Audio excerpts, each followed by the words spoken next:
રાપર તાલુકા Congress committee આજે રાપર નગરમાં વિતરિત થતા પાણીની જે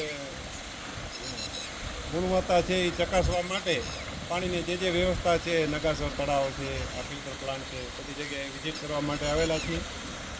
અમે આ અગાઉ પાણીના આગોતરા આયોજન બાબતે 15/3/2025ના રોજ નગરપાલિકામાં પત્ર લખેલો. એના જવાબમાં એ લોકોએ કીધેલું કે અમે રાપર શહેરને ફિલ્ટર કરીને નગાસરમાંથી આવતા પાણીને ફિલ્ટર કરીને નગાસર તળાવનું પાણી રાપર શહેરના નાગરિકોને આપીએ છીએ. હવે આપણે આ જગ્યાએ જે ઊભા છીએ એ છે રાપર નગરનો ફિલ્ટર પ્લાન્ટ.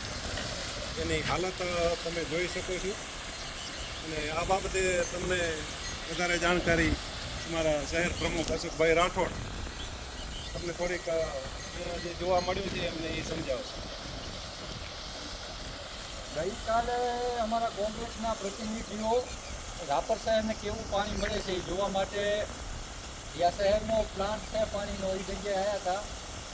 પાલિકા દ્વારા તો એવું કહેવામાં આવે છે કે રાપર શહેરને નગાસર તળાવમાંથી ફિલ્ટર થઈને પાણી મળે છે. તો આજે અમે કાલે પણ કોંગ્રેસ સમિતિના લોકો અહીંયા આવ્યા હતા, બધું ચકાસી ગયા.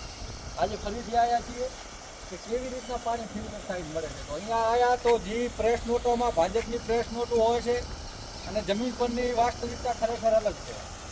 આ 4 ને 4 8 જે અહીંયા પાણીના ટાંકાઓ દેખાઈ રહ્યા છે, આ ફિલ્ટર છે. પાણી આમાંથી ફિલ્ટર થઈને ગામને આપવાનું હોય છે. જે સામે પાણી વહે ઉપર આવે છે એ નગાસર તળાવમાંથી આવે છે ડાયરેક્ટ.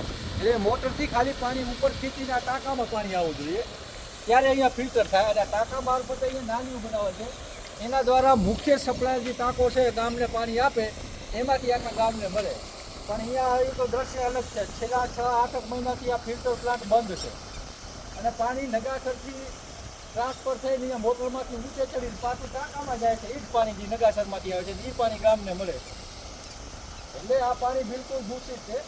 આના પહેલાં નગાસર તળાવે ગયા હતા, ત્યાંની હાલત પણ જોઈ. એટલે પાલિકા દ્વારા જે વાહિયાત દાવા કરવામાં આવે છે કે શહેરને પૂરતું સમયસર અને સ્વચ્છ પાણી મળે છે.